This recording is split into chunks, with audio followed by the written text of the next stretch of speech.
Assalamualaikum warahmatullahi wabarakatuh. Selamat pagi. Perkenalkan, nama saya Ipel Ijri Fernando, nomor BP 2533042. Tugas dari mata kuliah teori sosiologi hukum, yaitu dosen pengampu Bapak Dr. Laurentius SHMH. Baiklah, saya akan menyampaikan materi tentang teori sosiologi hukum. Pengenalan teori sosiologi hukum. Teori sosiologi hukum adalah pendekatan dalam studi hukum yang menitikberatkan pada analisis sosial dan hubungan antara hukum dengan masyarakat. Teori ini melihat hukum sebagai produk sosial yang dibentuk oleh kekuatan dan struktur sosial yang ada. Kritik terhadap pandangan hukum sebagai produk sosial, yaitu materi ini menjelaskan bahwa hukum merupakan produk sosial yang dibentuk oleh kekuatan sosial dalam masyarakat. Pandangan ini memang relevan karena hukum tidak terlahir dari ruang kosong, melainkan dipengaruhi kondisi sosial, budaya, dan politik. Akan tetapi, pandangan tersebut cenderung terlalu menitikberatkan faktor sosial sehingga dapat mengurangi kedudukan hukum sebagai norma yang memiliki kepastian dan sifat mengikat. Menurut Hans Kelsen, dalam teori hukum murni, hukum harus dipahami sebagai sistem norma yang berdiri sendiri dan tidak terlalu dipengaruhi unsur politik maupun moral. Teori sosiologi hukum seharusnya tetap menempatkan kepastian hukum sebagai unsur penting dalam sistem hukum. Fungsionalisme. Pendekatan fungsionalis dalam sosiologi menekankan pada fungsi dan kontribusi hukum terdapat stabilitas sosial dan integrasi masyarakat. Dalam teori sosiologi hukum yang menganut pendekatan fungsionalis, karakteristik berikut mungkin ditemukan. 1. Menekankan pada fungsi sosial hukum dalam menjaga ketertiban dan kohesi sosial. 2. Memandang hukum sebagai instrumen penting dalam menjaga keseimbangan dan harmoni dalam masyarakat. 3. Mengkaji bagaimana hukum memenuhi kebutuhan masyarakat seperti penyelesaian konflik, distribusi keadilan, dan regulasi berlaku. Kritik terhadap pendekatan fungsionalisme. Dari pendekatan ini, dalam materi di atas, menurut analisa singkat saya menjelaskan bahwa hukum berfungsi menjaga ketertiban dan keseimbangan sosial. Pandangan ini menempatkan hukum sebagai integrasi masyarakat agar tercipta stabilitas sosial. Akan tetapi, kritik terhadap pendekatan ini adalah kecenderungan terlalu idealis. Kritik terhadap pendekatan fungsionalisme. Dari pendekatan fungsionalisme dalam materi di atas, menurut analisa singkat saya menjelaskan bahwa hukum berfungsi menjaga ketertiban dan keseimbangan sosial. Pandangan ini menempatkan hukum sebagai integrasi masyarakat agar tercipta stabilitas sosial. Akan tetapi, kritik terhadap pendekatan ini adalah kecenderungan terlalu idealis dalam melihat fungsi hukum. 2. Konflik. Pendekatan konflik dalam sosiologi menekankan pada pertentangan, kepentingan, dan ketenangan sosial yang ada dalam masyarakat. Dalam teori sosiologis hukum yang menganut pendekatan konflik, karakteristik berikut mungkin ditemukan. 1. Menyoroti konflik kepentingan yang mendasari pembentukan, penerapan, dan interpretasi hukum. 2. Mengkaji bagaimana hukum mencerminkan ketidakadilan struktural dan ketimpangan kekuasaan dalam masyarakat. 3. Memperhatikan peran hukum dalam mempertahankan atau mengubah ketimpangan kekuasaan sosial dan ekonomi. 3. Interpretatif. Pendekatan interpretatif dalam sosiologi menekankan pada pemahaman subjektif individu dan konstruksi sosial realitas. Dalam teori sosiologi hukum yang menganut pendekatan interpretatif, karakteristik berikut mungkin ditemukan. Berikut ini adalah beberapa pengaruh dan aplikasi teori sosiologi analisis hukum. 1. Memahami konteks sosial. 2. Analisis konflik dan kekuasaan. 3 teori sosiologis, 4 pemahaman perilaku hukum, 5 konstruksi sosial hukum, 6 evaluasi dampak sosial hukum. Kritik terhadap pendekatan interpretatif. Menurut analisa dan pemahaman saya tentang pendekatan interpretatif dalam materi di atas menjelaskan bahawa hukum dipahami berdasarkan makna, pengalaman dan interpretator sosial dalam masyarakat.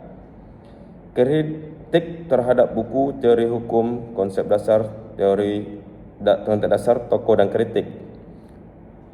Max Weber, menurut pendapat saya dari buku saya baca, kritik kaku dan legalistik. Weber terlalu mengagungkan rasionalitas formal dan birokrasi dalam hukum modern. Pandangan ini dikritik karena cenderung menciptakan sistem hukum yang kaku, sangat prosedural dan kering, sehingga seringkali mengabaikan keadilan substansif yang dirasakan langsung oleh masyarakat. Mengabaikan hukum informal. Fokus Weber yang terlalu berorientasi pada model barat modern membuat teorinya dalam teks ini mengabaikan eksistensi dan efektivitas hukum adat, hukum agama atau hukum informal yang hidup kuat di masyarakat non-barat yang tidak berbasis birokrasi formal. Kritik 2. Kritik terhadap Emile Durkheim. Menurut pemahaman saya, setelah membaca pendapat Emile Durkheim, bias harmoni, Durkheim berasumsi bahwa hukum selalu lahir dari konsensus, nilai bersama dan solidaritas dan menjaga stabilitas masyarakat. Teori ini dinilai terlalu naif dan utopias karena mengabaikan realitas masyarakat heterogen dan modern. 2. Realitas pemaksaan hukum. Dalam kenyataannya, hukum seringkali bukan hasil kesepakatan murni seluruh masyarakat, melainkan bentuk dominasi atau nilai kelompok mayoritas, penguasa yang dipaksakan kepada kelompok minoritas atau kelas bawah. Kritik terhadap Karl Marx. Menurut pemahaman saya,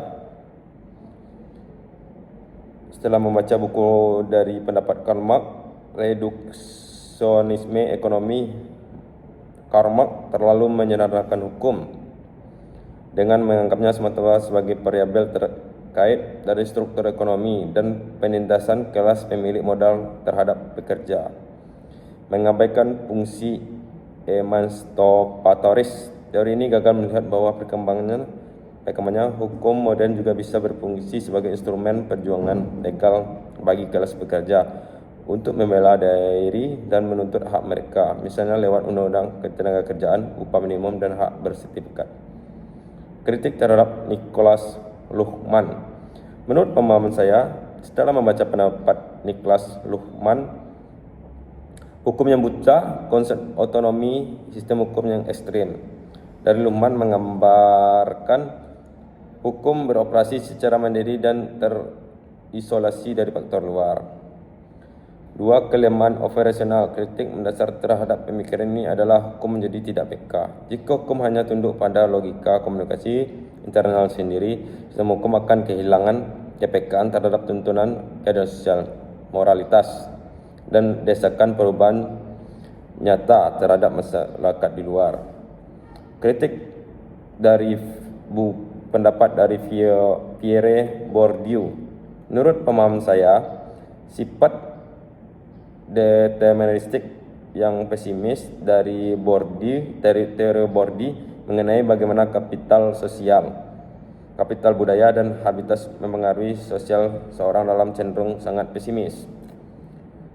Menutup ruang perubahan. Fokus yang terlalu kuat pada reproduksi sosial, bagaimana ketidaksetaraan hukum diwariskan dengan generasi ke generasi, seolah mengunci nasib masyarakat kelas bawah.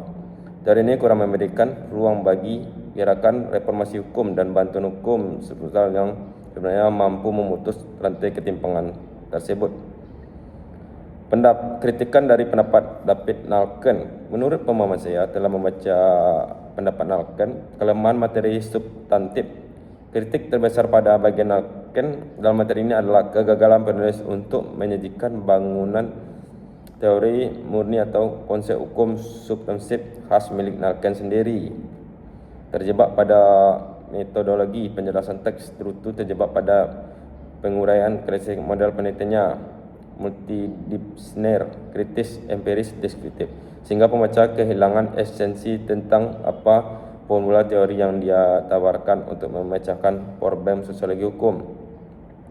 Kritikan terhadap pendapat Lawrence M. Friedman. 1.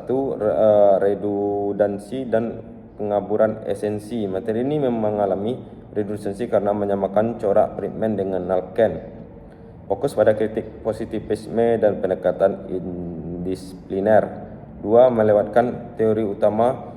Teks materi ini justru melakukan kontribusi terbesar yang paling fundamental dan diakui secara global dalam sosiologi hukum, yaitu teori 3 unsur sistem hukum: legal substansi, legal struktur, dan legal kultur. Akibatnya esensi ketokohan Friedman di dalam teks menjadi kabur. Kritik terhadap teori sosiologi hukum. Dari narasi ini saya memberikan kritik utama pada pembahasan yang menyampaikan terhadap poin mengenai kritik terhadap sosiologi hukum. Adapun pandangan yang akan saya berikan yaitu kritik terhadap pembahasan. Pembahasan mengenai teori terhadap sosiologi hukum sudah cukup sistematis karena memuat beberapa kelemahan utama seperti reduksionisme, determinisme, generalisme berlebihan, dan kurangnya perhatian terhadap aspek hukum substantif. Namun pembahasan ini malah masih memiliki beberapa kekurangan. Pertama, pembahasan terlalu bersifat umum dan deskriptif. Penyelesaian hanya menyebutkan bentuk kritik tanpa memberikan contoh konkret dalam praktik hukum. Akibatnya pembaca sulit memahami bagaimana kritik tersebut benar-benar dalam sistem hukum nyata. Misalnya, pada poin reduksime dapat diberikan contoh bagaimana hukum adat atau tekanan sosial terkadang lebih dominan dibanding norma hukum tertulis dan praktik penegakan hukum di Indonesia. Kedua, pembahasan kurang menghindarkan perbandingan teori hukum lain. Kritik akan lebih kuat apabila dibandingkan dengan teori positivisme hukum atau teori hukum alam. Dengan demikian, pembaca dapat melihat secara jelas posisi teori sosiologi hukum dibanding pendekatan lain dalam memahami hukum. Sekian materi yang bisa saya sampaikan. Saya ucapkan terima kasih.